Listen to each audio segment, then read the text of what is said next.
ഓം ശ്രീ സായിറാം. എല്ലാവർക്കും നമസ്കാരം. വിവേക ചൂടാമണി നമുക്ക് തുടർന്ന് നോക്കാം. സദാശിവസമാരംഭാം ശങ്കരാചാര്യമധ്യമാം അസ്മദാചാര്യപര്യന്താം വന്ദേ ഗുരുപരമ്പരാം. നമ്മളിപ്പോ നോക്കിക്കൊണ്ടിരിക്കുന്ന ശ്ലോകം വാഗാദി പഞ്ച ശ്രവണാദി പഞ്ച പ്രാണാദി പഞ്ചാബ്രമുഖാണി പഞ്ച ബുദ്ധ്യാദ്യ വിദ്യാപി ച കാമകർമ്മണി പുര്യഷ്ടകം സൂക്ഷ്മ ശരീരമാഹുഹു. ആ ശ്ലോകമാണ് ഇപ്പൊ നമ്മൾ നോക്കിക്കൊണ്ടിരിക്കുന്നത്. 4 അന്ധക്കരണങ്ങളെ കുറിച്ച് പറഞ്ഞു, പ്രാണശക്തിയെ കുറിച്ച് പറഞ്ഞു. അന്ധക്കരണങ്ങൾ മനസ്സ്, ബുദ്ധി, ചിത്തം, അഹങ്കാരം എന്നിവയാണെന്ന് പറഞ്ഞു. അത് കഴിഞ്ഞിട്ട് അനാത്മാ എന്നാൽ എന്ത് എന്ന ചോദ്യത്തിന് മറുപടിയാണ് നമ്മളിപ്പോ നോക്കിക്കൊണ്ടിരിക്കുന്നത്. ആത്മാ അല്ലാത്തതെല്ലാം അനാത്മാ. ജീവന്റെ ശരീരത്തെ ആചാര്യന്മാർ അനാത്മാ എന്നാണ് പറഞ്ഞു തരുന്നത്. ജീവന്റെ ഈ ശരീരത്തെ അനാത്മാ എന്നാണ് പറഞ്ഞു തരുന്നത്. നമ്മുടെ മനസ്സിൽ ഉറച്ച് മനസ്സിലാക്കേണ്ട ഒരു കാര്യമാണ് ഈ ശരീരം അനാത്മാ എന്നുള്ളത്. നമ്മൾ ആത്മസ്വരൂപരാണ്. നമ്മുടെ ശരീരം അനാത്മാവാണ്. അനാത്മാവായതുകൊണ്ട് തന്നെ അതിന് നാശമുണ്ട്, അത് നശിക്കും. ആത്മാവിന് നാശമില്ല എന്നും നിലനിൽക്കുന്നതാണ്. ഈ ഒരു ഐഡന്റിറ്റി നമ്മൾ പ്രത്യേകം മനസ്സിലാക്കി വെച്ചിരിക്കണം എപ്പോഴും. ലോകത്തോയും നമ്മുടെ ഈ ശരീരത്തോട് ചേർത്താണ് നമ്മൾ മനസ്സിലാക്കേണ്ടത്. എന്തിന്? അനാത്മാ എന്നുള്ള സ്ഥലത്ത്. അപ്പൊ നമ്മൾ ആത്മാ. അനാത്മാ എന്ന് പറയുമ്പോൾ ശരീരവും ലോകവും എല്ലാം അനാത്മാവാണ് എന്ന് മനസ്സിലാക്കണം. നേരത്തെ പറഞ്ഞ 19 കൂടാതെ വേറെ ചിലതും കൂടി ആചാര്യര് നമുക്ക് പറഞ്ഞു തരും മുന്നോട്ട് പോകുമ്പോൾ. അത് നമുക്ക് നോക്കാം. ഇനിയിപ്പോ ഈ ശ്ലോകത്തിന്റെ അർത്ഥമായിട്ട് നോക്കുകയാണെങ്കിൽ വാഗാദി പഞ്ച, വാക്ക് മുതലായ 5 കർമ്മേന്ദ്രിയങ്ങൾ, അതാണ് വാഗാദി പഞ്ച. ശ്രവണാദി പഞ്ച, കേൾവി മുതലായ 5 ജ്ഞാനേന്ദ്രിയങ്ങൾ, കേൾവി മുതലായ 5 ജ്ഞാനേന്ദ്രിയങ്ങൾ. പ്രാണാദി പഞ്ച, പ്രാണൻ മുതലായ 5 പ്രാണന്മാർ, പ്രാണൻ മുതലായ 5 പ്രാണന്മാർ. പ്രാണനിൽ തുടങ്ങിയിട്ട് ജ്ഞാനൻ, ഉദാന, സമാനം എന്നൊക്കെ പറഞ്ഞ 5. പിന്നെയോ അഭ്രമുഖാണി പഞ്ച. അഭ്രം എന്നാൽ ഇവിടെ ആകാശത്തിനെയാണ് ഇവിടെ പറയുന്നത്. ആകാശം മുതലായ 5 ഭൂതങ്ങൾ, പഞ്ചഭൂതങ്ങൾ, അതും ഇവിടെ പറയുന്നു. അഭ്രമുഖാണി പഞ്ച എന്ന് പറയുമ്പോൾ ഇവിടെ ആകാശം മുതലായ 5 ഭൂതങ്ങളെയും പറയുന്നു. അതായത് നമ്മൾ കണ്ട് അനുഭവിക്കുന്ന ഈ ഉടൽ, ഈ ശരീരം, ഇത് പഞ്ചഭൂതങ്ങളുടെ ചേർച്ച. അത് നമുക്കറിയാം, നമ്മൾ നേരത്തെ പഠിച്ചിട്ടുണ്ട്. ഈ ശരീരം പഞ്ചഭൂതങ്ങളുടെ ചേർച്ചയാണ്. പുറത്ത് കാണുന്ന പഞ്ചഭൂതങ്ങളുടെ ചേർച്ചയാണ് ഈ ശരീരം. നമ്മൾ പുറത്ത് കാണുന്നുണ്ട്. ഇവിടെ നമുക്ക് നോക്കുമ്പോൾ പഞ്ചഭൂതത്തിനെ നമുക്ക് കാണാൻ പറ്റില്ല, പെട്ടെന്ന് നോക്കിയാൽ മനസ്സിലാവില്ല. വളരെയധികം ചിന്തിച്ചാലേ മനസ്സിലാവുള്ളൂ ഇതിനകത്ത് ഈ പറഞ്ഞതെല്ലാം ഉണ്ടെന്ന്. പുറത്ത് നമുക്ക് പഞ്ചഭൂതങ്ങളെ കാണാൻ ഒരു ബുദ്ധിമുട്ടുമില്ല, എളുപ്പമാണ്. വായു അറിയുന്നുണ്ട്, വെള്ളം അറിയുന്നുണ്ട്, അഗ്നി അറിയുന്നുണ്ട്, ആകാശം അറിയുന്നുണ്ട്, ഭൂമി അറിയുന്നുണ്ട്, ഒരു ബുദ്ധിമുട്ടില്ല. ഇതിന്റെ എല്ലാം ചേർച്ചയാണ് നമ്മുടെ ശരീരവും എന്ന് നമുക്ക് മനസ്സിലാക്കി വരാൻ സ്വല്പം സമയമെടുക്കും മനസ്സിലാക്കാൻ. കാര്യമായിട്ട് ചിന്തിച്ചാൽ മാത്രമേ മനസ്സിലാവുകയുള്ളൂ. പക്ഷെ ശാസ്ത്രതലം വ്യക്തമായിട്ട് പറഞ്ഞു തരുന്നുണ്ട്. അപ്പോ ഈ സ്ഥൂലമായിട്ടുള്ള ഈ പുറത്ത് നമ്മൾ കാണുന്ന പഞ്ചഭൂതങ്ങൾ എങ്ങനെ ഉണ്ടായി എന്നാ പറഞ്ഞ നേരത്തെ. സൂക്ഷ്മ പഞ്ചഭൂതങ്ങൾ ആദ്യം ഉണ്ടായി, അതിൽ നിന്ന് സ്ഥൂല പഞ്ചഭൂതം ഉണ്ടായി എന്ന് പറഞ്ഞു. അപ്പോ ഈ സ്ഥൂല പഞ്ചഭൂതങ്ങൾ ആദ്യം സൂക്ഷ്മങ്ങളായിരുന്നു. അത് പഞ്ചീകരണം വഴിയായിട്ടാണ് സ്ഥൂലമായത്.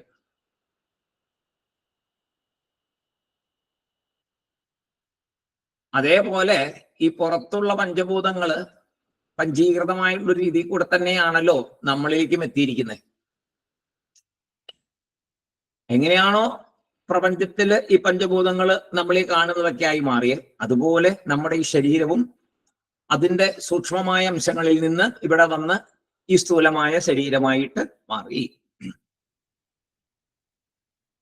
അതായത് സൂക്ഷ്മ പഞ്ചഭൂതങ്ങളുടെ മാറ്റം തന്നെയാണ് നമ്മുടെ സൂക്ഷ്മ ശരീരവും.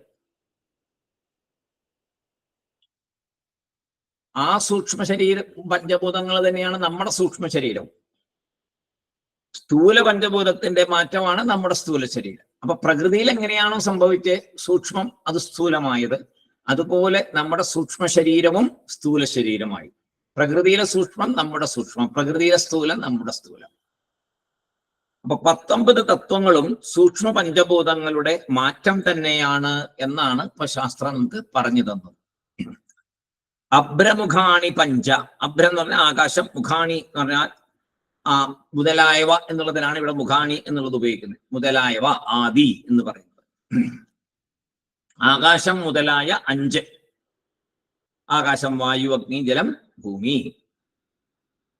പിന്നെ ബുദ്ധി ആദി എന്ന് പറയും. ബുദ്ധി ആദി എന്ന് പറഞ്ഞാൽ മനസ്സ്, ബുദ്ധി, ചിത്തം, അഹങ്കാരം. അതാണ് അവിടെ ആദി കൊണ്ട് മുതലായവ എന്നുകൊണ്ട് ഉദ്ദേശിച്ചത്. മനസ്സ്, ബുദ്ധി, ചിത്തം, അഹങ്കാരം, 4 തത്വങ്ങള്.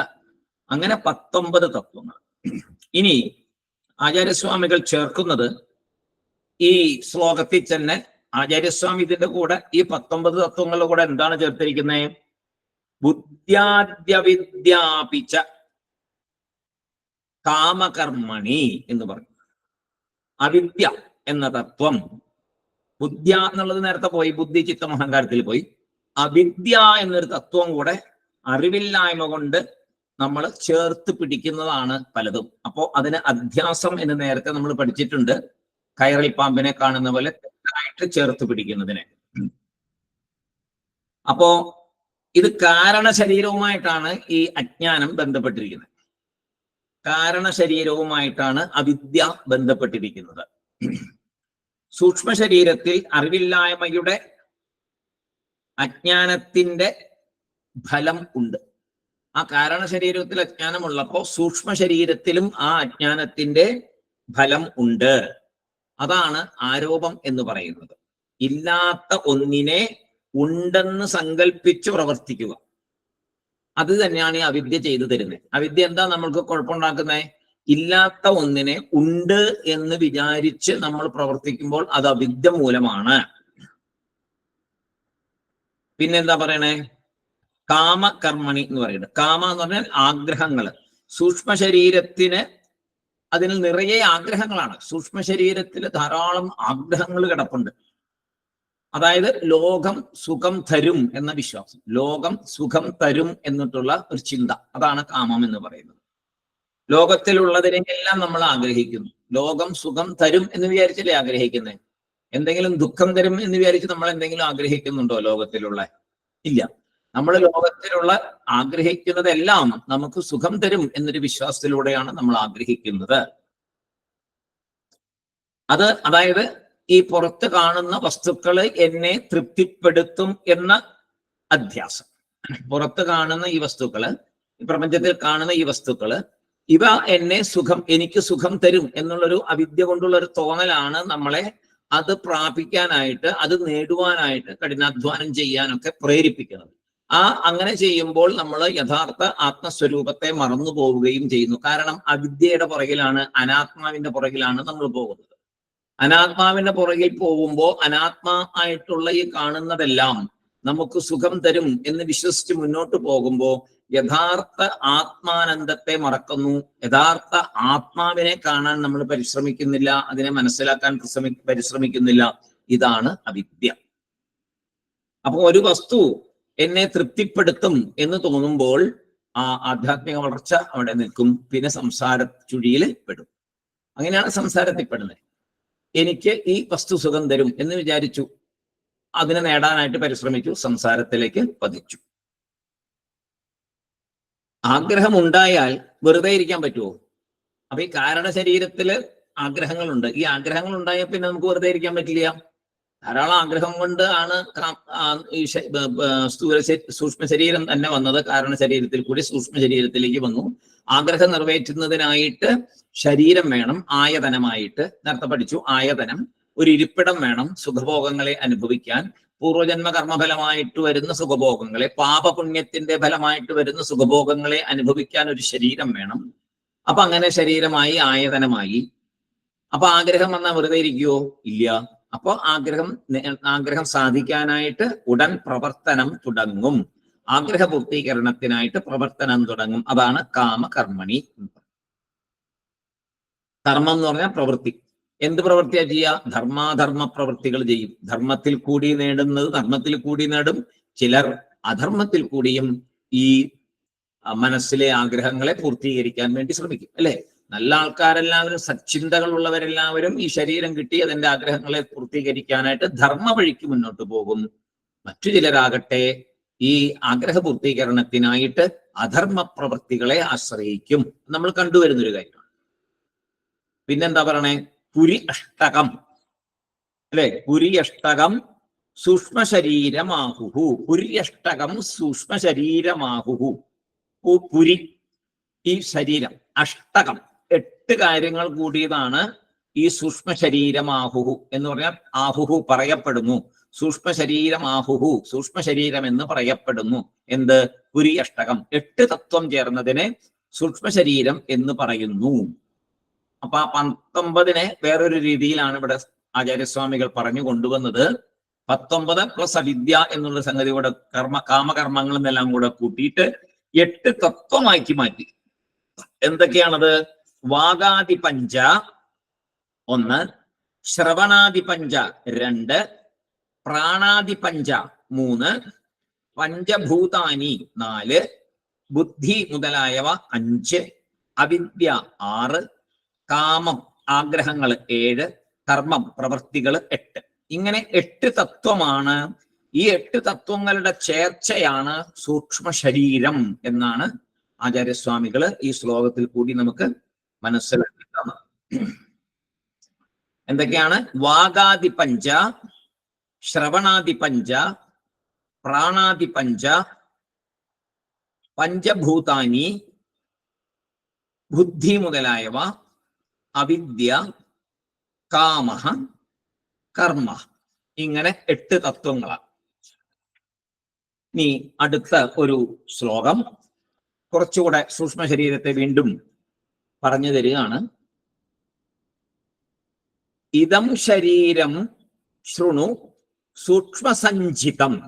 ഇദം ശരീരം ശൃണു സൂക്ഷ്മസഞ്ചിതം ലിംഗം ത്വപഞ്ചീകൃത ഭൂതസംഭവം. ലിംഗം ത്വപഞ്ചീകൃത ഭൂതസംഭവം സവാസനം കർമ്മഫലാനുഭാവകം. സവാസനം കർമ്മഫലാനുഭാവകം സ്വജ്ഞാനതോനാദിരൂപാദിരാത്മനഃ. സ്വാജ്ഞാനതോനാദിരൂപാദിരാത്മനഃ സ്വപ്നോ ഭവത്യാസി ഭവത്യസി സ്വപ്നോ ഭവത്യസി വിഭക്ത്യവസ്ഥ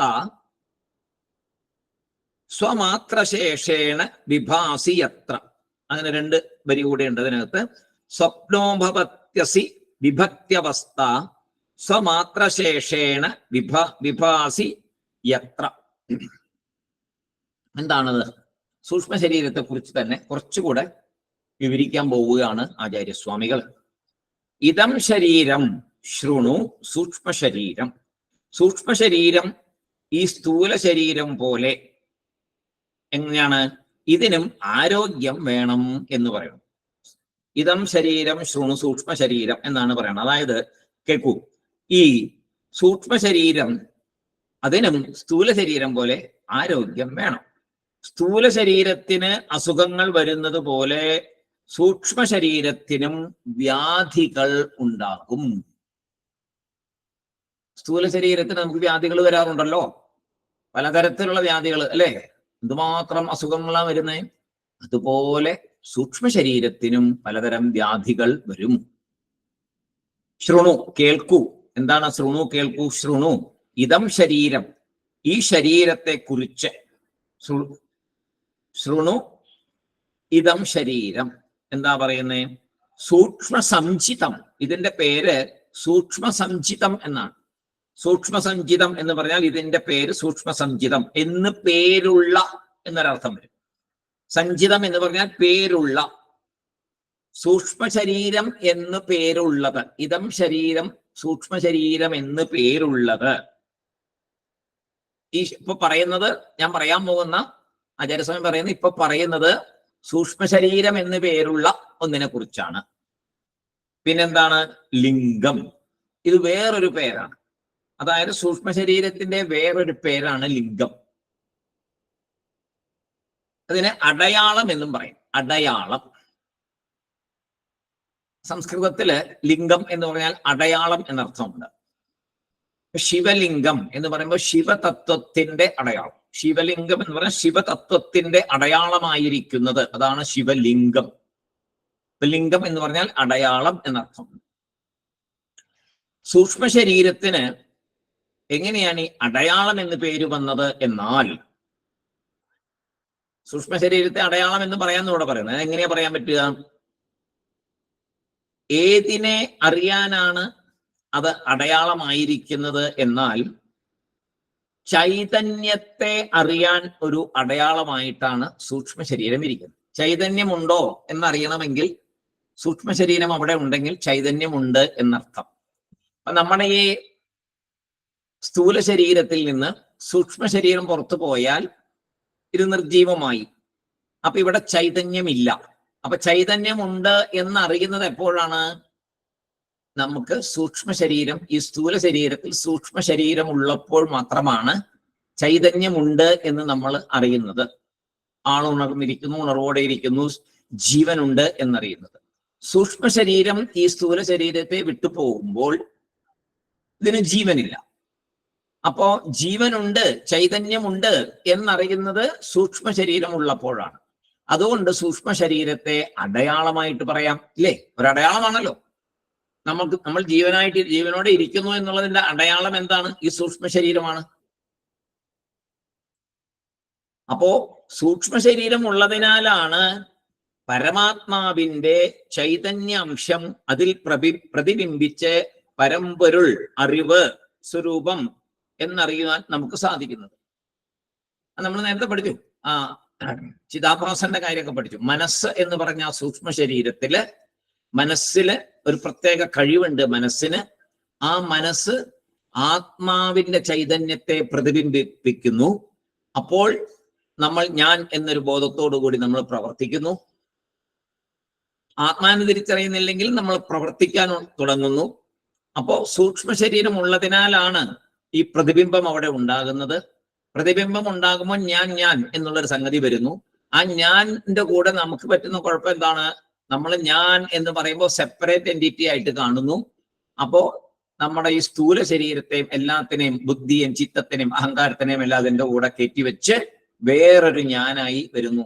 അവിടെ ഉള്ള ആ ഒറിജിനൽ സൂര്യനായിട്ടോ ഒറിജിനൽ ചൈതന്യമായിട്ടോ നമ്മൾ തിരിച്ചറിയുന്നില്ല. അപ്പോ ആ അറിവ് സ്വരൂപം ഉണ്ട് എന്നറിയുന്നത് ഈ മനസ്സില് ഇത് പ്രതിബിംബിക്കുമ്പോഴാണ്. അപ്പൊ അതുകൊണ്ട് സൂക്ഷ്മ ശരീരം അടയാളം തന്നെയാണ്. എങ്ങനെയാണോ നല്ല തെളിഞ്ഞ കണ്ണാടിയില് സൂര്യന്റെ പ്രതിബിംബം കാണുമ്പോൾ നമ്മൾ സൂര്യൻ ഉണ്ട് എന്നറിയുന്നത്, അതുപോലെ ആത്മാവിന്റെ ഇരുപ്പിനെ അറിയാൻ സൂക്ഷ്മ ശരീരം സഹായിക്കുന്നു. അതിനാൽ അതിന്റെ പേര് ലിംഗശരീരം എന്നും കൂടെ ആണ്, അടയാളമാണ്. മൂന്നാമതായിട്ട് അപഞ്ചീകൃത ഭൂത സംഭവം എന്നൊരു വാക്കാണ്. അപ്പോ ശൃണു സൂക്ഷ്മസഞ്ചിതം, പിന്നെ ലിംഗം, പിന്നെ പഞ്ചീകൃത ഭൂത സംഭവം. അപഞ്ചീകൃത ഭൂത സംഭവം. ഏതൊരു വസ്തുവും ഉണ്ടാകുന്നതിന് 3 സ്റ്റെപ്പുകൾ കൂടിയിരിക്കും. എന്താണ്? കാരണനില, സൂക്ഷ്മനില, സ്ഥൂലനില. ഇങ്ങനെയാണ് അതിന്റെ ഓർഡർ. ഒരു കാരണം വേണം, പിന്നെ അത് സൂക്ഷ്മ രൂപത്തിൽ വരും, പിന്നീട് അത് സ്ഥൂല രൂപമാകും. ഏത് വസ്തു ഉണ്ടാകുന്നതിനും ഇത് ആവശ്യമാണ്. ഇന്ന് നാം കാണുന്ന എല്ലാ സ്ഥൂലങ്ങളും, എന്തെല്ലാമാണോ സ്ഥൂലമായിട്ട് നമ്മൾ കാണുന്നത്, ആ സ്ഥൂലങ്ങളെല്ലാം നേരത്തെ കാരണമായിരുന്നു. ഒരു കാരണത്തിൽ നിന്നാണ് ആ സ്ഥൂലമെല്ലാം ഉണ്ടായിരിക്കുന്നത്. പിന്നീട് ആ കാരണത്തിൽ നിന്ന് സൂക്ഷ്മമുണ്ടായി, പിന്നെ ആ കാരണത്തിൽ നിന്ന് സൂക്ഷ്മമായി, പിന്നെ പഞ്ചീകരണം നടന്ന് സ്ഥൂലമായി. ഇങ്ങനെയാണ് സംഭവിക്കുന്നത്. പഞ്ചീകരണം നടന്ന സ്ഥൂലമാണ്. ഇവിടെ സൂക്ഷ്മ ശരീരം അപഞ്ചീകൃത ലെവലിലാണ് നിൽക്കുന്നത്. പഞ്ചീകൃതമായാൽ സ്ഥൂലമാവും. അപഞ്ചീകൃതമായിട്ട് നിൽക്കുന്നു സൂക്ഷ്മ ശരീരം. നമ്മുടെ ഈ സൂക്ഷ്മ ശരീരം അപഞ്ചീകൃതമായിട്ടിരിക്കുന്നു. അതായത് സൂക്ഷ്മ പഞ്ചഭൂതങ്ങളാൽ നിർമ്മിതമായിരിക്കുന്നു സൂക്ഷ്മ ശരീരം. കാരണം സൂക്ഷ്മ നിലയില് ആകാശം, വായു, ജലം എന്നൊക്കെ നമുക്ക് പിരിച്ചു നോക്കാൻ പറ്റുമോ? നമ്മുടെ സൂക്ഷ്മ ശരീരത്തെ പറ്റില്ല. കാരണം നോക്കിക്കാണാൻ പറ്റാത്ത അവസ്ഥയില് സൂക്ഷ്മാതിസൂക്ഷ്മമായിട്ടിരിക്കുന്നു. അപ്പൊ അപഞ്ചീകൃത അവസ്ഥയിലാണ് സൂക്ഷ്മ ശരീരം സ്ഥിതി ചെയ്യുന്നത് എന്ന് മനസ്സിലാക്കുക. അടുത്തത് നാലാമതായിട്ട് സവാസനം എന്ന് പറയും. സവാസനം സവാസനം എന്നുള്ളതാണത്. ശാസ്ത്രത്തില് വാസന എന്നാൽ നമ്മുടെ മനസ്സിൽ ശക്തമായി പതിഞ്ഞിരിക്കുന്ന ചിന്തകൾക്കാണ് വാസന എന്ന് പറയും. നമ്മുടെ മനസ്സില് ശക്തമായിട്ട് പതിഞ്ഞിരിക്കുന്ന ചിന്തകൾക്ക് വാസന എന്ന് പറയുന്നു. ഓരോ മനുഷ്യരും ഓരോരോ കാര്യങ്ങളിൽ താല്പര്യം കാണാം നമുക്കില്ലേ? എല്ലാവർക്കും ഒരേപോലെയാണോ താല്പര്യം? അല്ല, ഓരോരുത്തർക്കും വേറെ വേറെ വേറെ വേറെ താല്പര്യങ്ങളാണ്.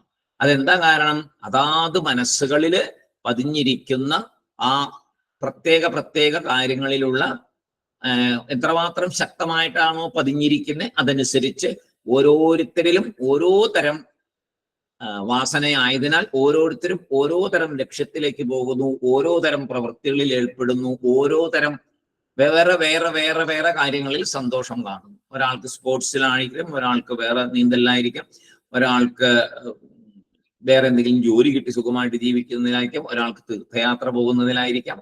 ഇങ്ങനെ പല പല രീതിയിലാണ് സന്തോഷങ്ങൾ. ചിലർ പ്രകൃതിയെ നോക്കി നടക്കുന്നു. ഇങ്ങനെ പല പല രീതിയിലാണ് ഓരോരുത്തരുടെ ഉള്ളിലുള്ള വാസനകള്. അപ്പൊ പല ജന്മങ്ങളിലായിട്ടാണ് ഈ സംസ്കാരം ഉടലെടുക്കുന്നത്. പല പല ജന്മങ്ങളിലാണ് ഈ സംസ്കാരം ഉടലെടുത്ത് വരുന്നത്. ഈ വാസനയുടെ സ്ഥാനം എവിടെയാണ്? ഈ വാസനയുടെ സ്ഥാനം സൂക്ഷ്മ ശരീരത്തിലാണ്. കാരണ ശരീരം അങ്ങനെ സൂക്ഷ്മ ശരീരമായി അപഞ്ചീകൃതമായിരിക്കുമ്പോൾ അതിൽ ഈ വാസനകൾ ഉണ്ട്. ആ മനസ്സിനകത്ത് ഈ വാസനകളെല്ലാം ഒളിഞ്ഞു കിടപ്പുണ്ട്. അതാണ് നമ്മളെ പ്രവർത്തനോന്മുഖന്മാരാക്കി മാറ്റുന്നത്. അടുത്തതായിട്ട് കർമ്മഫല അനുഭാവകം എന്ന് പറയും. സൂക്ഷ്മ ശരീരത്തെ കർമ്മഫല അനുഭാവകം എന്ന് പറയും. കർമ്മഫലം അനുഭവിക്കാൻ വേണ്ടിയുള്ള ഒരു ഇൻസ്ട്രുമെന്റ്, കർമ്മഫലം അനുഭവിക്കാനായിട്ടുള്ള ഒരു ഇൻസ്ട്രുമെന്റ് ആണ് സൂക്ഷ്മ ശരീരം. സൂക്ഷ്മ ശരീരമില്ലാതെ സ്ഥൂലം ഉണ്ടാവില്ല. അപ്പൊ അത് സൂക്ഷ്മം വേണം. അപ്പോ ജീവന് പാപപുണ്യഫലത്തെ അനുഭവിക്കുവാനുള്ള ഉപകരണമാണ് സൂക്ഷ്മ ശരീരം. കാരണമുണ്ട്, അത് കഴിഞ്ഞ് സൂക്ഷ്മം ഉണ്ടാവുമ്പോൾ ആ സൂക്ഷ്മവും ഇത് അനുഭവിക്കാൻ വേണ്ടിയിട്ടുള്ള ഒരു ഉപകരണമാണ്. അവിടെ നിന്നാണ് പഞ്ചീകൃത അവസ്ഥയിൽ സ്ഥൂലവും കൂടെ ഉണ്ടാകുന്നത്. അപ്പൊ സങ്കടവും സന്തോഷവും അനുഭവിക്കുന്നത് എവിടെയാണ്? അപഞ്ചീകൃതമായ അവസ്ഥയിൽ അതിനകത്താണ് അനുഭവിക്കുന്നത്. ഏതിനകത്ത്? സൂക്ഷ്മ ശരീരത്തിലാണ്, മനസ്സിലാണ് അനുഭവിക്കുന്നത്. അപ്പൊ സ്ഥൂല ശരീരം ഭോഗ ആയതനം തന്നെയാണ്. ഭോഗം അനുഭവിക്കുന്നത് സൂക്ഷ്മ ശരീരവും. സ്ഥൂല ശരീരം ഭോഗ ആയതനം, അവിടെ ഇരിപ്പിടമാണ്. സൂക്ഷ്മ ശരീരത്തിൽ ഇരുന്നു കൊണ്ട് മനസ്സ് എന്ത് ചെയ്യുന്നു? സൂക്ഷ്മ ശരീരമായ മനസ്സ് ഭോഗത്തെ അനുഭവിക്കുന്നു. സ്ഥൂല ശരീരത്തിൽ സൂക്ഷ്മമായ ശരീരം ഇരുന്നു കൊണ്ട് ഭോഗത്തെ അനുഭവിക്കുന്നു. അതാണല്ലോ ഇപ്പൊ നടന്നുകൊണ്ടിരിക്കുന്നത്. പിന്നെ ആറാമതായിട്ട് സ്വ അജ്ഞാനതഃ അനാദിഹി ഉപാധിഹി ആത്മനഃ. സ്വ അജ്ഞാനതഃ അനാദിഹി ഉപാധിഹി ആത്മനഃ. ഈ സൂക്ഷ്മ ശരീരം തന്റെ ധർമ്മങ്ങളെ ആത്മാവിന് കൈമാറുന്നു.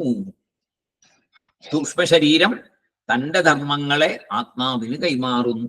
അതിന്റെ ഫലമായി ആത്മാവിൽ ഈ ധർമ്മങ്ങളെല്ലാം ഉള്ളതുപോലെ നമ്മൾ വിചാരിക്കുകയാണ്.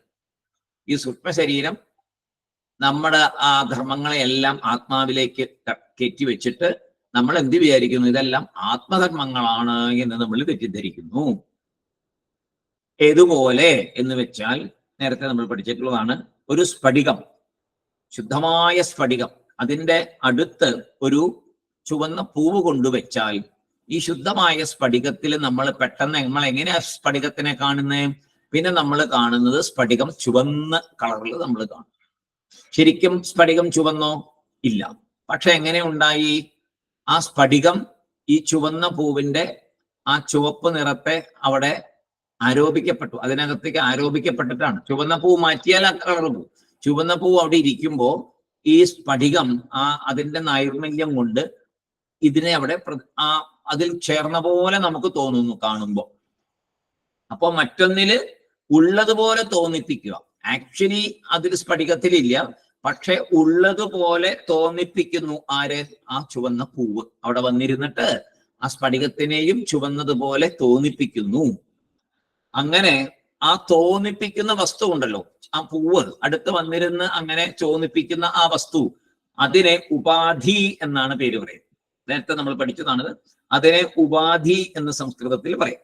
അതായത് ഈ ഉദാഹരണം പോലെ തന്നെ സൂക്ഷ്മ ശരീരം ആത്മാവിന് ഉപാധിയായിട്ട് ഇല്ല. ആത്മാവിന്റെ അടുത്ത് ഉപാധിയായിട്ടിരുന്ന് സ്വന്തം ധർമ്മങ്ങളെ ആത്മാവില് ആരോപിച്ച് നമ്മള് ആത്മധർമ്മമാണ് നമ്മൾ ചെയ്യുന്നതൊക്കെ എന്ന് നമ്മൾ തെറ്റിദ്ധരിക്കുന്നു. പിന്നെ സൂക്ഷ്മ ശരീരം ആത്മാവിന് ഉപാധി ആയതിനാൽ സൂക്ഷ്മ ശരീരധർമ്മങ്ങൾ ആരോപിക്കപ്പെട്ടപ്പോൾ ആത്മാ എന്ത് ചെയ്തു? ഈ ധർമ്മങ്ങൾ തൻ്റേത് എന്ന് വിചാരിച്ചു, അവിദ്യ മൂലം. നമ്മൾ അങ്ങനെയാ പറ്റി, നമുക്ക് അങ്ങനെയാ പറ്റി. നമ്മളെല്ലാം ഈ ശരീരധർമ്മങ്ങളെയെല്ലാം നമ്മുടെ ധർമ്മമായിട്ട് നമ്മൾ എടുത്തു.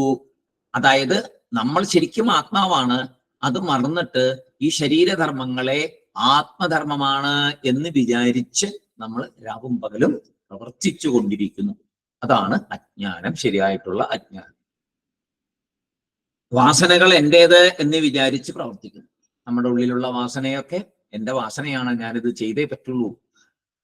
നമ്മൾ അതിൽ കുടുങ്ങിക്കിടക്കും. ഈ വാസനകൾ ശരിക്കും പറഞ്ഞാൽ ഇല്ലല്ലോ. ആത്മാവിന് അങ്ങനെ വാസനയൊന്നുമില്ല. ജീവനാണ് ഈ സൂക്ഷ്മ ശരീരമാണ് ഈ വാസനകളൊക്കെ കൊണ്ടുവന്ന് ആത്മാവിൽ ആരോപിച്ച്, ശരിക്കും പറഞ്ഞാൽ ഞാൻ ആരാണ്? ഞാൻ ആത്മാവാണ്. നമ്മൾ നേരത്തെ നോക്കിയത് ആത്മാ ഈസ് ഈക്വൽ ടു ജീവൻ ഈസ് ഈക്വൽ ടു ആത്മാ പ്ലസ് 3 ശരീരം എന്ന് നമ്മൾ കണ്ടു. അപ്പൊ ഈ പ്ലസ് ശരീരത്തിലുള്ള ആ 3 ശരീരത്തിലുള്ള കാര്യത്തെ, ആ ധർമ്മത്തെ ആത്മാവിൽ ചേർത്തിട്ടാണ് നമ്മൾ ജീവൻ, ഞാൻ എന്ന് പറഞ്ഞുകൊണ്ടിരിക്കുന്നത്. ആക്ച്വലി ഞാൻ അങ്ങനെയല്ലല്ലോ, ഞാൻ ആത്മാ മാത്രമാണല്ലോ, ബാക്കിയെല്ലാം നശിച്ചു പോകുന്നതല്ലേ. അപ്പൊ എന്റേത് എന്ന് വിചാരിച്ച് പ്രവർത്തിക്കുന്നു. നമ്മള് കേൾക്കുന്നു, നടക്കുന്നു, കിടക്കുന്നു, ദേഷ്യപ്പെടുന്നു. ഇതൊക്കെ ഞാൻ അങ്ങനെ ചെയ്യുന്നു, ഞാൻ അങ്ങനെ ചെയ്യുന്നു എന്ന് നമ്മൾ വിചാരിക്കുന്നു. ആക്ച്വലി ആത്മാവിന് അങ്ങനെയൊന്നുമില്ലല്ലോ. അപ്പോ ഉപാധിഹി ആത്മനഃ, പരമാത്മാവിന് ഉപാധിയായി പ്രവർത്തിക്കുന്നു സൂക്ഷ്മ ശരീരം. പരമാത്മാവ് നമ്മുടെ ഉള്ളിലുള്ള ആ പരമാത്മാ അംശത്തെ ശരിയായിട്ട് നമുക്ക് കാണിച്ചു തരാതെ ഈ ഉപാധിയുടെ ധർമ്മങ്ങളെ അതിന് മുകളിലേക്ക് വെച്ച് നമ്മളെല്ലാം ഇപ്പൊ ചിന്തിക്കുന്ന അങ്ങനെയാണ്. നമ്മൾ ചിന്തിക്കുന്നതിന്റെ കാരണം നമ്മുടെ സൂക്ഷ്മ ശരീരം ആ ഉപാധിയായിട്ട് പ്രവർത്തിക്കുന്നത് കൊണ്ടാണ് ശരിയായ ആത്മാവിനെ നമുക്ക് തിരിച്ചറിയാൻ സാധിക്കാത്തത്. അപ്പൊ ധ്യാനത്തിലൊക്കെ ഇരിക്കുമ്പോ എന്തുണ്ടാവും? ഈ ഉപാധിയെ നമ്മൾ മാറ്റി മാറ്റി മാറ്റി മാറ്റി നിർത്തും. നമ്മളൊന്നും ചിന്തിക്കാതെ ഉള്ളിന്റെ ഉള്ളിലുള്ള ആ പരമാത്മ ചൈതന്യത്തെ മാത്രം ശ്രദ്ധിച്ച് ഇരിക്കുമ്പോഴാണ് ഈ ധ്യാനം എന്ന് പറയുന്നത് ശരിയായിട്ടുള്ള കാര്യം. ശരിക്കും ബാക്കി ഒന്നിനെയും ചിന്തിക്കാതെ, ഇപ്പൊ ഷഡ്ചക്രത്തിൽ കൂടെ ആണെങ്കിലും മൂലാധാരത്തിലുള്ള ആ ചൈതന്യത്തെ മാത്രം ചിന്തിച്ച് ബാക്കി, അപ്പൊ എന്ത് ചെയ്തു? ആ സമയത്ത് നമ്മൾ ബാക്കി ശരീരധർമ്മത്തെയൊക്കെ നമ്മൾ എടുക്കുന്നുണ്ടോ? സൂക്ഷ്മ ശരീരത്തിന്റെ വാസനാധർമ്മങ്ങളെയൊക്കെ നമ്മൾ എടുക്കുന്നുണ്ടോ? ഇല്ല, ഒന്നും എടുക്കുന്നില്ല. അപ്പോഴാണ് നമ്മൾ ആ ഒരു ധ്യാനാവസ്ഥയിൽ ഇരിക്കുന്നത്. പക്ഷെ നമുക്ക് വളരെ ചെറിയ സെക്കൻഡുകൾ മാത്രമേ നമുക്ക് ഇരിക്കാൻ പറ്റുള്ളൂ. അപ്പോഴേക്കും നമ്മൾ ഇതെല്ലാം തിരിച്ചിവിടെ ആരോപിക്കപ്പെടും. അത് തന്നെയാണ് മായയുടെ പ്രവർത്തനവും. മായയാണ് അത് ചെയ്യുന്നത്. അപ്പൊ മായയെ കടക്കണമെങ്കിൽ മായയോട് തന്നെ പ്രാർത്ഥിക്കണം, ഈശ്വരനോട് തന്നെ പ്രാർത്ഥിക്കണം എന്ന് പറയുന്നത് അതുകൊണ്ടാണ്. ഇനി എത്ര കാലമായി ഇങ്ങനെയായിട്ട്? അങ്ങനെയാണെങ്കിൽ എന്റെ ഈ ഞാൻ എന്ന ഈ ആത്മാവില് ഇതിങ്ങനെ ആരോപിക്കാൻ തുടങ്ങിയിട്ട് എത്ര കാലമായി? എനിക്കിതിൽ നിന്ന് പെട്ടെന്ന് രക്ഷപ്പെടാൻ പറ്റില്ലേ? ഒരുപാട് കാലമായോ എന്ന് ചോദിച്ചാൽ ഈ അവിദ്യ എന്ന് തുടങ്ങി എന്ന് ആർക്കും പറയാൻ സാധ്യമല്ല. അനാദി കാലം കണക്കാക്കാൻ പറ്റാത്ത രീതിയിലാണ് ഇതിരിക്കുന്നത്. കാലം കണക്കാക്കാൻ പറ്റില്ല എന്നു മുതലാണ് ഈ ആത്മാവില് അനാത്മാവ് ഈ സ്വധർമ്മങ്ങളെ ആരോപിച്ചത്. ഈ ശരീരം, ഈ സൂക്ഷ്മ ശരീരം എന്നാണ് തന്റെ വാസനകളെ എല്ലാം ആത്മാവില് ആരോപിച്ചത് എന്ന് അറിയാൻ പറ്റില്ല. കാരണം സൂക്ഷ്മ ശരീരം ഉണ്ടായ കാലം മുതൽ എന്നേ പറയാൻ പറ്റും. സൂക്ഷ്മ ശരീരം ഉണ്ടായ കാലം മുതൽ എന്നേ പറയാൻ പറ്റും. അപ്പൊ അതിനു മുമ്പ് കാരണ ശരീരം വരും, അതിനെ ഇനി പറയുന്നുണ്ട്.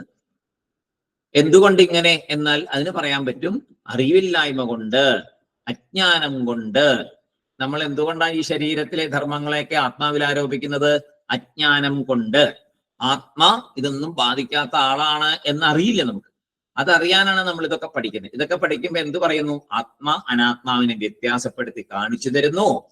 ആത്മാ ഇന്നതാണെന്ന് പറഞ്ഞു തരുന്നു, അനാത്മാ ഇന്നതാണെന്ന് പറഞ്ഞു തരുന്നു. അനാത്മാവിനെ ഒഴിവാക്കി ആത്മതത്വത്തെ സ്വീകരിക്കണം എന്ന് പറയുന്നു. അപ്പോ എങ്ങനെയാ സംഭവിച്ചേ? സ്വ അജ്ഞാനത, അവനവന്റെ അജ്ഞാനം മൂലമാണ് ഇത് സംഭവിച്ചേ. സ്വ അജ്ഞാനത എന്നിവിടെ സ്വജ്ഞാനതോനാദിരൂപാദിരാത്മനഃ എന്നിവിടെ പറഞ്ഞിരുന്നു. സ്വ അജ്ഞാനത, അവനവന്റെ അജ്ഞാനം മൂലം എന്ന് പറഞ്ഞു.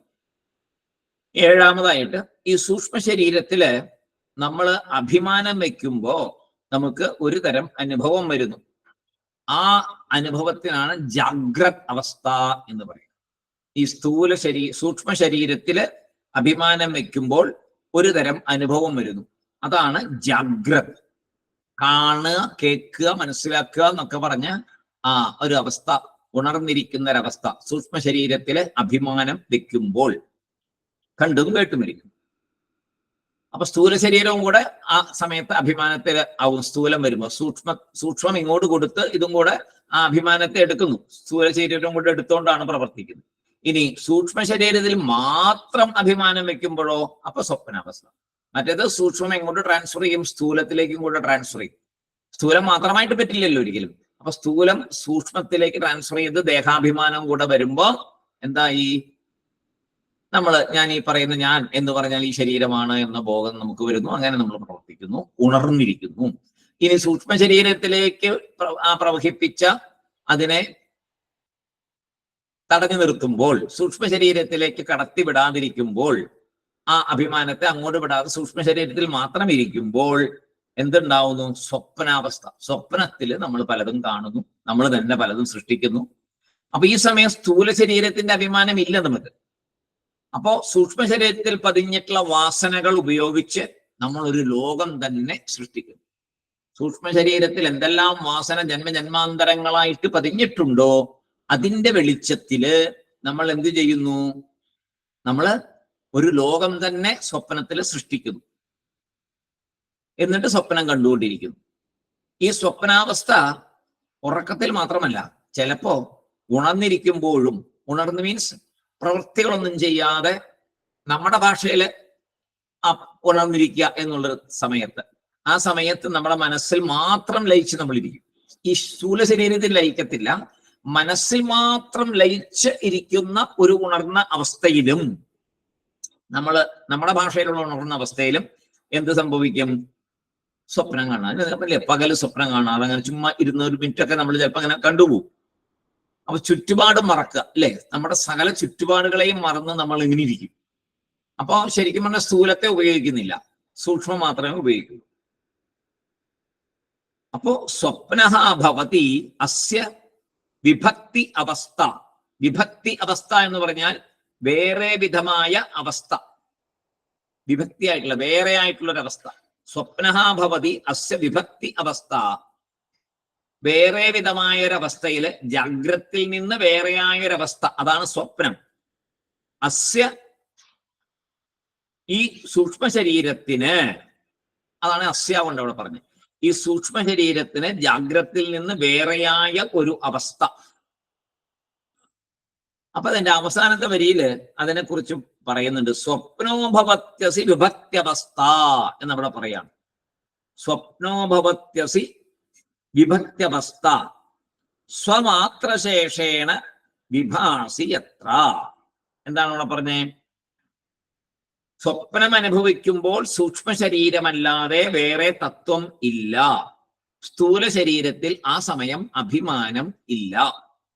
സ്വമാത്രശേഷേണ വിഭാസി യത്ര, യത്ര എന്ന ഈ സ്വപ്ന നിലയില് സ്വമാത്രശേഷേണ അവനവൻ മാത്രം, സ്വമാത്രശേഷേണ അവനവൻ മാത്രം വിഭാസി വിളങ്ങുന്നു, പ്രകാശിക്കുന്നു, നിലനിൽക്കുന്നു. ആ അവസ്ഥയില് അവനവൻ മാത്രമേ ഉള്ളൂ, വേറെ ആരുമില്ല. കാരണം ഈ ശരീരത്തെ ഉപയോഗിക്കുന്നില്ല. ഈ സൂക്ഷ്മ ശരീരം അവന്റെ സ്വന്തം സൃഷ്ടിയായിട്ട് എല്ലാം സൃഷ്ടിച്ച് ആ വാസനകൾ എന്തെല്ലാം ഉണ്ടോ, എത്ര ജന്മങ്ങളുടെ വാസനകളുണ്ടോ അതെല്ലാം വെച്ചൊരു ലോകം സൃഷ്ടിച്ച് അതിനെ കണ്ടുകൊണ്ട് സ്വപ്നാവസ്ഥയിൽ ഇരിക്കുന്ന ഒരു വിശേഷമാണ് നമ്മളൊക്കെ അനുഭവിച്ചു കൊണ്ടിരിക്കുന്നത് സ്വപ്നത്തില്. അപ്പോ സൂക്ഷ്മ ശരീരം, ലിംഗശരീരം എന്ന് പേര് പരമാത്മാവിന്റെ അടയാളമായിരിക്കുന്നു.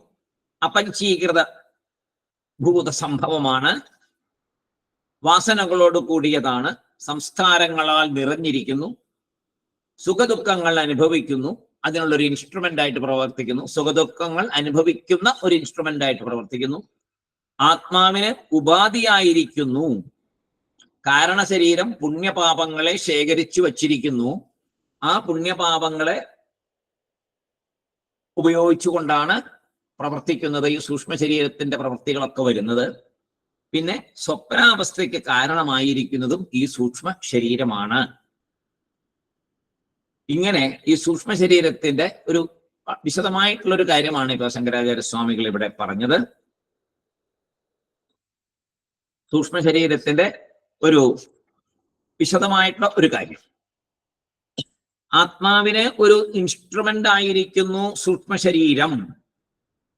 ആത്മാ അസംഗസ്വരൂപം, ഒന്നിനോടും സംബന്ധമില്ലാത്തത്.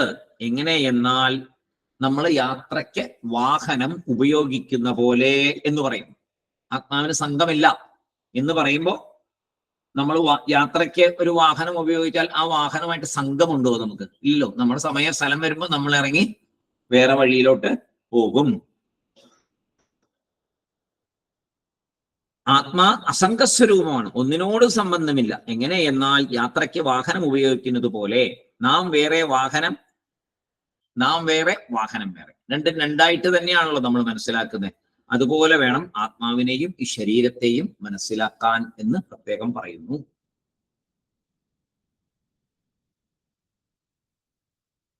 ആശാരി അതായത് തക്ഷൻ, അവരെയാണ് ഇവിടെ ആചാര്യസ്വാമികൾ ഒരു ഉദാഹരണമായിട്ട് ഇവിടെ പറയുന്നത്. ആശാരി ഉളി ഉപയോഗിച്ച് രൂപമുണ്ടാക്കുന്നു. അതുപോലെ ആത്മാ സൂക്ഷ്മ ശരീരത്തെ ഉളി പോലെ ഉപയോഗിക്കുന്നു എന്ന് പറയും. ആത്മാ സൂക്ഷ്മ ശരീരത്തെ ഉളി പോലെ ഒരു ഇൻസ്ട്രുമെന്റ് ആയിട്ട് ഉപയോഗിച്ച് ആത്മാ വേറെ സൂക്ഷ്മ ശരീരം വേറെ എന്ന് മനസ്സിലാക്കി തരുന്നു. ആത്മാ എന്തിനെ ഉപയോഗിക്കുന്നു? സൂക്ഷ്മ ശരീരത്തെ ഉളി പോലെ ഉപയോഗിച്ച് ആണ് എല്ലാ കാര്യങ്ങളും ചെയ്യുന്നത്. ആശാരി എങ്ങനെയാണോ രൂപം എല്ലാം ഉണ്ടാക്കുന്നത്, അതുപോലെ ആത്മാ ഈ സൂക്ഷ്മ ശരീരം ഉപയോഗിച്ചതെല്ലാം ചെയ്യുന്നു എന്നാണ് ഇവിടെ പറയുന്നത്. അതെന്താണ്? നമുക്ക് അടുത്ത ശ്ലോകമാണത് പറയുന്നത്. സർവവ്യാപൃതികരണം ലിംഗമിദം സ്യാത് ചിദാത്മനഃ പുംസഃ വാസ്യാദികമിവ തക്ഷ്ണസ്തേനൈവാത്മാ ഭവത്യസംഗോയം. സർവവ്യാപൃതികരണം ലിംഗമിദം സ്യാത് ചിദാത്മനഃ പുംസഃ വാസ്യാദികമിവ തക്ഷ്ണഃ തേനൈവാത്മാ ഭവത്യസംഗോയം. എന്താണ്? നമുക്ക് ചെറുതായിട്ടൊന്ന് നോക്കാം അതിന്റെ അർത്ഥം. വ്യാപൃതി, പ്രവൃത്തികൾ. സർവവ്യാപൃതികരണം, അതായത് വ്യാപൃതികൾ, പ്രവൃത്തികൾ, വ്യാപാരങ്ങൾ, സർവം എല്ലാ പ്രവൃത്തികൾക്കും കരണമായിട്ട് ഈ കരണം നമ്മൾ നേരത്തെ പഠിച്ചതാണ്, ഇൻസ്ട്രുമെന്റ്. എല്ലാ പ്രവർത്തനങ്ങൾക്കും ഒരു ഉപകരണമായി ഇരിക്കുന്നു ആര്? സൂക്ഷ്മ ശരീരം. സകലമായ പ്രവൃത്തികൾക്കും ഒരു ഉപകരണമായിരിക്കുന്നു സൂക്ഷ്മ ശരീരം. ചിദാത്മനഃ സ്വസ്വരൂപം, അറിവ് സ്വരൂപം, അറിവ് സ്വരൂപമായ മനുഷ്യന്, പുംസഹ മനുഷ്യന്. ചിദാത്മനഃ പുംസഹ, അറിവ് സ്വരൂപമായ ഒരു മനുഷ്യന് ഈ സൂക്ഷ്മ ശരീരം സകല പ്രവർത്തനങ്ങൾക്കും ഒരു ഉപകരണമായി ഇരിക്കുന്നു. ലിംഗമിതം സ്യാത്, ഈ ലിംഗശരീരമാണ്. ഈ ലിംഗശരീരം, അതായത് നേരത്തെ പറഞ്ഞ ലിംഗശരീരം എന്ന് പറഞ്ഞാൽ സൂക്ഷ്മ ശരീരം തന്നെ അടയാളമാണല്ലോ.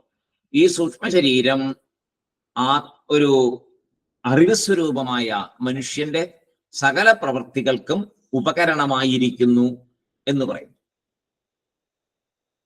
അതായത് എങ്ങനെയാണ് ഇരിക്കുന്നത് എന്നാണ് പറയുന്നത്.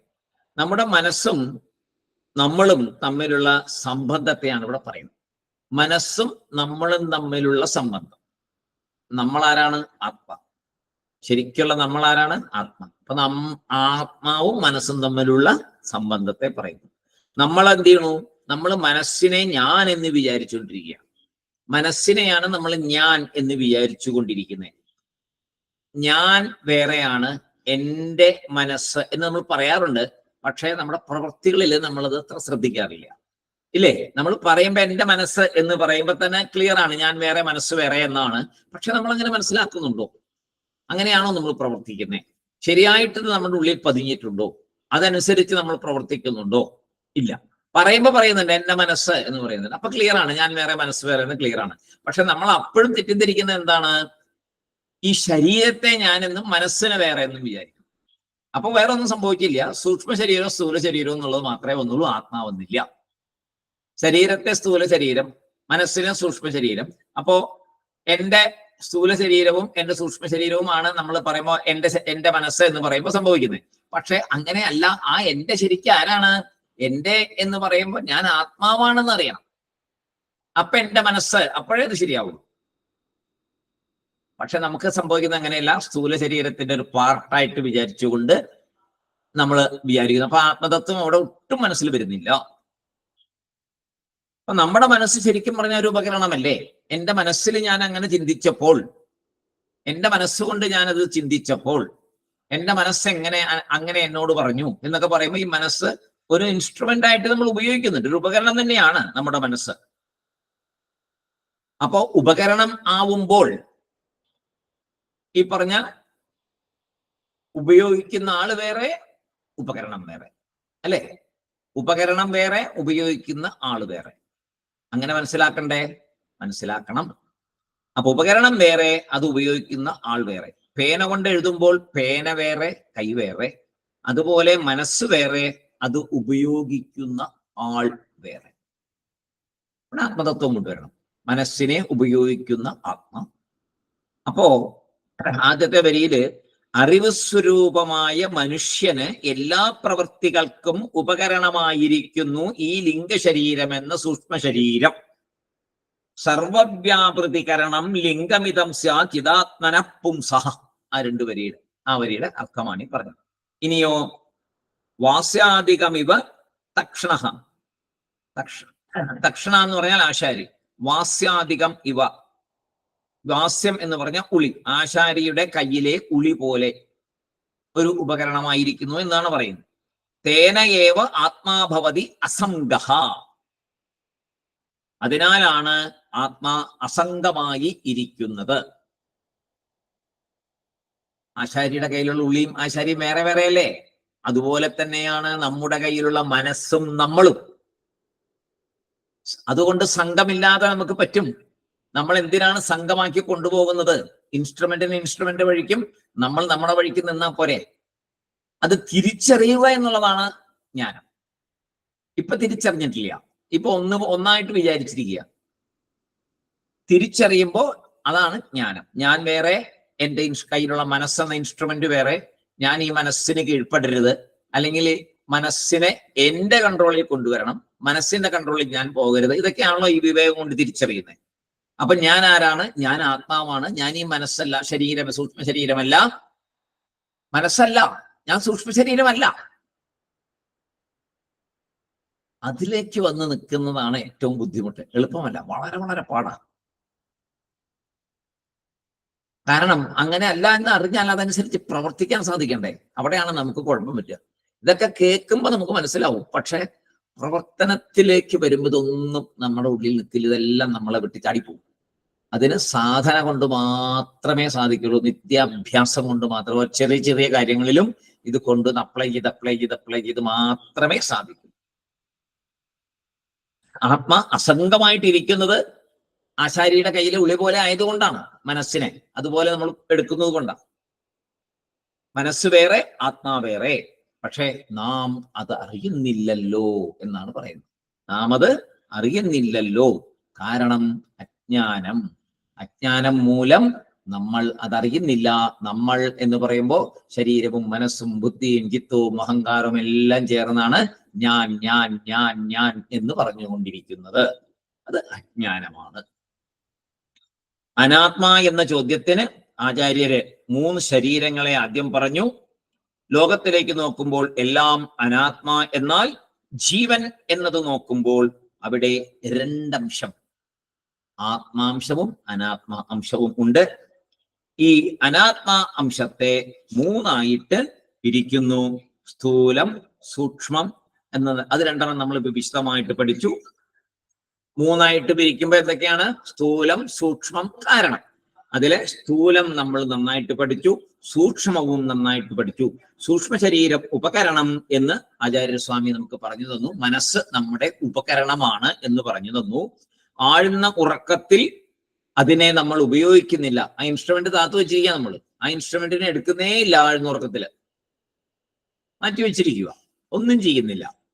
അപ്പോ സുഖമായിട്ട് ഉറങ്ങി എന്ന് പറയും. സ്വപ്നത്തില് സൂക്ഷ്മ ശരീരത്തെ മാത്രം ഉപയോഗിക്കുന്നു, അപ്പൊ സ്വപ്നമൊക്കെ കണ്ടുകൊണ്ടിരിക്കുന്നു. ജാഗ്രതയില് സൂക്ഷ്മത്തെയും സ്ഥൂലത്തെയും ഉപയോഗിക്കുന്നു. കൂടുതൽ കൂടുതൽ സംസാരത്തിലേക്ക് പ്രവേശിക്കുന്നു. ഇതാണ് പറഞ്ഞത്. അടുത്തതായിട്ട് ആചാര്യസ്വാമി നമുക്ക് കാരണശരീരത്തെയാണ് പറഞ്ഞു തരാൻ പോകുന്നത്. നമുക്ക് അടുത്ത ദിവസം നോക്കാം. കാരണശരീരത്തെ കുറിച്ച് ആചാര്യസ്വാമികൾ എന്താണ് പറയുന്നത് എന്ന് അടുത്ത ദിവസം നമുക്ക് മനസ്സിലാക്കാം. എല്ലാവരുടെ പാദങ്ങളിലും നമസ്കാരം. വളരെ കോംപ്ലിക്കേറ്റഡ് ആയിട്ടുള്ള ഭാഗങ്ങളാണ്. പക്ഷെ കുറെ കേട്ട് ഇതിന്റെ നമ്മുടെ ഉള്ളില് ഈ അജ്ഞാനം മാറി ഞാൻ എന്നത് ആത്മസ്വരൂപമാണ്. ഇതൊന്നും എന്നിൽ ഒട്ടിപ്പിടിക്കാൻ പാടില്ല. ഇതെല്ലാം എന്നിൽ നിന്ന് പോണം. ഈ ശരീരം പൊക്കോളും, ഒരു ബുദ്ധിമുട്ടുമില്ല. പക്ഷെ സൂക്ഷ്മ ശരീരം, അതിനെ എങ്ങനെ കളയാം എന്നുള്ളതൊക്കെ ഇനി വഴിയേ വരും. പക്ഷെ നമുക്കിപ്പോ ആലോചിച്ചാൽ അറിയാം, സൂക്ഷ്മ ശരീരം ഒരു വാസനകളുടെ, കാരണശരീരത്തിലുള്ള വാസനകളുടെ സൂക്ഷ്മരൂപമാണ് സൂക്ഷ്മ ശരീരം എന്ന് നമുക്ക് മനസ്സിലാക്കിയിട്ടുണ്ട്. പഞ്ചഭൂതങ്ങളുടെ സൂക്ഷ്മരൂപമാണ്.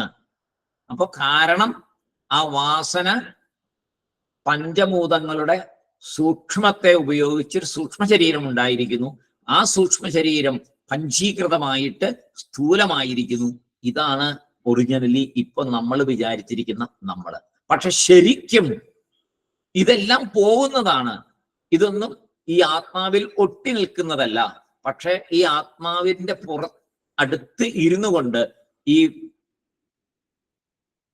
ഈ സൂക്ഷ്മവും സ്ഥൂലവും കൂടെ എങ്ങനെയാണോ സ്ഫടികത്തിന്റെ അടുത്തൊരു ചുവന്ന പുഷ്പം ഇരുന്നു കൊണ്ട് ആ പുഷ്പത്തിന്റെ ധർമ്മത്തെ സ്ഫടികത്തിൽ ആരോപിച്ചിരിക്കുന്നത്, ആ കളറ് അവിടെ കാണുന്നത്, അതുപോലെ ആത്മാവിന്റെ അടുത്ത് ഈ സൂക്ഷ്മ ശരീരം ഇരുന്നു കൊണ്ട് ഈ സൂക്ഷ്മ ശരീരത്തിന്റെ ധർമ്മത്തെ ആത്മധർമ്മമായി കാണിച്ച് നമ്മളെ തെറ്റിദ്ധരിപ്പിച്ച് നമ്മളെ അജ്ഞാനത്തിൽ നിർത്തിക്കൊണ്ടിരിക്കുന്നു.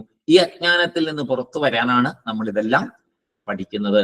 അതിന് ഭഗവാൻ തന്നെ അനുഗ്രഹിക്കട്ടെ ഈ അജ്ഞാനം മാറാൻ എന്ന് പ്രാർത്ഥിച്ചുകൊണ്ട് നമുക്ക് നിർത്താം.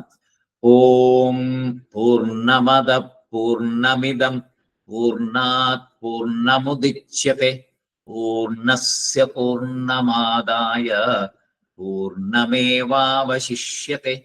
ഓം ശാന്തി ശാന്തി ശാന്തി. ഹരിഃ ഓം തത്സത്. ബ്രഹ്മാർപ്പണമസ്തു. എല്ലാവർക്കും സായിറാം. ഓം ശ്രീ സായിറാം.